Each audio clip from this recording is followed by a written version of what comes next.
अस्सलाम वालेकुम। आज हम पढ़ेंगे अल्जाइमर डिसीज़। अल्जाइमर डिसीज़ हैं क्या? Alzheimer disease the most common type of dementia is the progressive disease beginning with the mild memory lose and the possible leading to lose of the ability to carry on a conversation and response to their environment. Alzheimer disease involve the part of the brain that control thoughts, memory and language. ठीक है, Alzheimer disease का उन्होंने क्या कहा? उन्होंने कहा ये जो मोस्ट कॉमन टाइप है वो डिमेंशिया की टाइप है, जिसमें उन्होंने कहा ये ऐसी बीमारी है जिससे हमारे दिमाग की जो सेल्स होते हैं वो बिल्कुल ख़त्म हो जाते हैं। हमारा हमारी लूज़ ऑफ एबिलिटी हो जाता है, जो हम आपस में कन्वर्सेशन करते हैं या रिस्पॉन्स देते हैं इन्वायरमेंट को, उसमें कमी हो जाती है। फिर अल्जाइमर डिसीज़ उनने का इन्वॉल्व होती हैं हमारे दिमाग में, जो दिमाग को कंट्रोल करती है, दिमाग के जो कुछ पार्ट्स होते हैं उन्हें कंट्रोल करती हैं, जैसे कि हमारी मेमोरी होती है, हमारे थॉट्स होते हैं, ख़यालात होते हैं, हमारी जो लैंग्वेज होती है उस सब को कंट्रोल करते हैं। बेसिकली उन्होंने क्या कहा? उन्होंने कहा है अल्जाइमर डिसीज़ को डिमेंशिया का नाम दिया, यानी उन्होंने कहा है जो ये डिमेंशिया की मोस्ट इम्पोर्टेंट जो है ना टाइप है। फिर उन्होंने कहा है ये एक ऐसी बीमारी है जिसकी वजह से हमारा जो दिमाग जो हमारी मेमोरी होती है वो उसमें कमी आती रहती है। हम आपस में इन्वायरमेंट में पूरा उतर नहीं सकते, किसी को रिस्पॉन्स सही नहीं दे सकते, हमारी कन्वर्सेशन होती है उसमें कमी हो जाती है।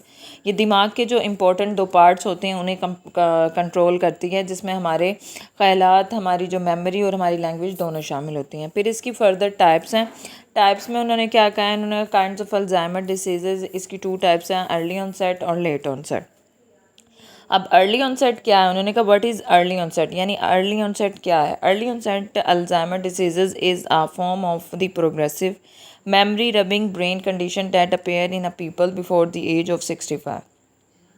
It is most often show up when the years you has 14 and 50s, but it is not unheard of the people to get as the young of their 30. उन्होंने क्या कहा? उन्होंने कहा ये अर्ली ऑनसेट की जो अल्जाइमर डिसीज़ होते हैं, अल्जाइमर की जो बीमारियाँ होती हैं, ये हमारे ये फॉर्म होती है हमारी प्रोग्रेसिव डिसीज़ की, जिसमें उन्होंने कहा हमारी जो मेमोरी होती है वो रपिंग करने लगती है, हमारी जो कंडीशन होती है एक पर्सन की ये स्टार्ट होती है वैसे 65 एजेस से। फिर उन्होंने कहा अगर हम इसे देखा जाए तो ये बहुत ज़्यादा स्टार्ट होना शुरू हो जाती है जब आप 40 या 50 साल की उम्र में होते हैं। फिर उन्होंने कहा है कि ये उन लोगों में बहुत कम पाई जाती है जो लोग 30 साल से कम की उम्र में होते हैं। यानी उन्होंने टोटली उसका बता दिया कि जो अल्जाइमर डिसीज़ है वो 65 जो एज के लोग होते हैं उस पर ये देखना शुरू हो जाती है। फिर जैसे जैसे जबकि 40 और 50 एज में इसकी थोड़ी सी चीज़ें शो होने लगती हैं कि ये जो अल्जाइमर डिसीज़ की जो बीमारी है वो मुब्तला हुई हुई है, तो उसके थोड़ा थोड़ा उसकी सिम्टम्स दिखने लग जाते हैं, जबकि 30 साल की एज में ये बिल्कुल नहीं दिखाया जाता। इसमें एक यंग एज होती है जिसकी वजह से हमें पता नहीं चलता कि कौन सी बीमारी है। फिर है late onset. Late onset Alzheimer disease typically present with the progressive decline in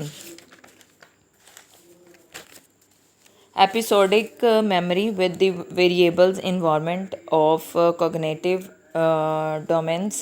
Progressive memory impairment can also be caused by other neuro degenerative process affecting to the middle temporal lobe.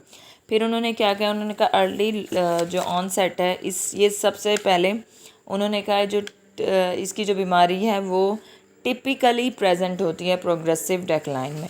फिर उन्होंने कहा ये एक episodic memory भी होती है, जो हमारी मेमोरी जो इन्वॉल्वमेंट होती है हमारी कॉग्निटिव थॉट्स में। फिर उन्होंने कहा जो प्रोग्रेसिव मेमोरी होती है उसका कॉज्ड होता है हमारे न्यूरो जनरेटिव प्रोसेसिंग को, फिर जो हमारे मिडल जो टेम्पोरल लोब है उसके लिए अफेक्ट करती है।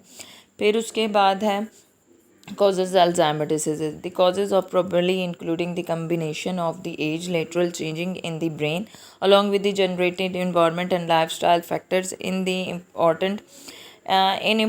the important of any one of these factors in increasing of the decreasing and risk of the Alzheimer disease may differ from the person to person. Causes में उन्होंने क्या कहा? उन्होंने कहा जब देखा जाए ना, सबसे पहले कोजेज़ जितना इंसान एज उसकी बढ़ती जाती है तो कोजेज़ उसकी बढ़ती जाती है, लेकिन उन्होंने कहा उसमें इंसान जो अपने लाइफस्टाइल के जो फैक्टर्स होते हैं वो मुतासिर होते हैं, यानी उसके जेनेटिक प्रॉब्लम्स होती हैं, इन्वायरमेंट अफेक्ट होता है। जबकि उन्होंने कहा अगर देखा जाए तो ये इसका सबसे इम्पोर्टेंट फैक्टर ये है कि ये इंक्रीज़ भी होती है और डिक्रीज़ भी, बीमारी बढ़ती भी और कम भी होती है और इसका रिस्क बहुत ज़्यादा होता है।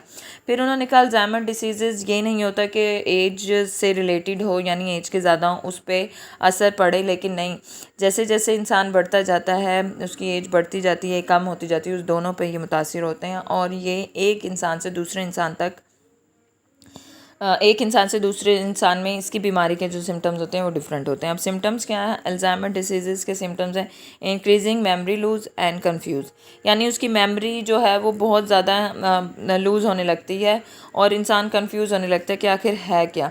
Inability to learning new things, फिर वो न्यू चीज़ों को पढ़ने लगता है।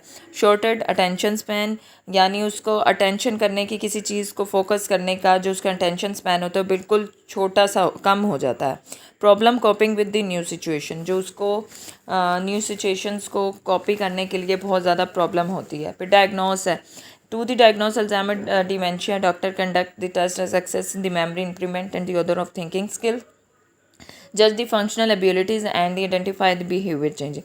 अब डायग्नोसिस में उन्होंने क्या है, उन्होंने कहा डॉक्टर जो है वो सबसे पहले टेस्ट कंडक्ट करते हैं, यानी जो मेमोरी में हमारी कमी हो जाती है उसके लिए कुछ टेस्ट कंडक्ट करते हैं। फिर उसके बाद उसकी थिंकिंग स्किल्स देखते हैं, यानी उसे क्या चीज़ें याद रहती हैं या नहीं रहती। उसके बाद इसको डायग्नोस किया जाता है और आइडेंटिफाई उसके बिहेवियर किए जाते हैं कि इसको किस तरह से बेटर किया जाए। फिर ट्रीटमेंट है, ट्रीटमेंट में इसकी कुछ मेडिसिन है, glutamine and donepezil, this the drugs में हेल्प टू रिड्यूसिंग और control some cognitive and the behaviour symptom. ये दोनों ड्रग्स हैं जिसकी वजह से उन्होंने कहा ये हेल्प करते हैं हमारे जो कॉग्निटिव स्किल्स हैं और जो बिहेवियर स्किल्स हैं, बिहेवियर हैं, उसके जो सिम्टम्स हैं उसको कंट्रोल करने में मदद देती हैं, ताकि अल्जाइमर डिसीज़ के जो पेशेंट हैं उसको वापस उसकी लाइफ में वापस लाए जा सकें। जज़ाकल्लाह।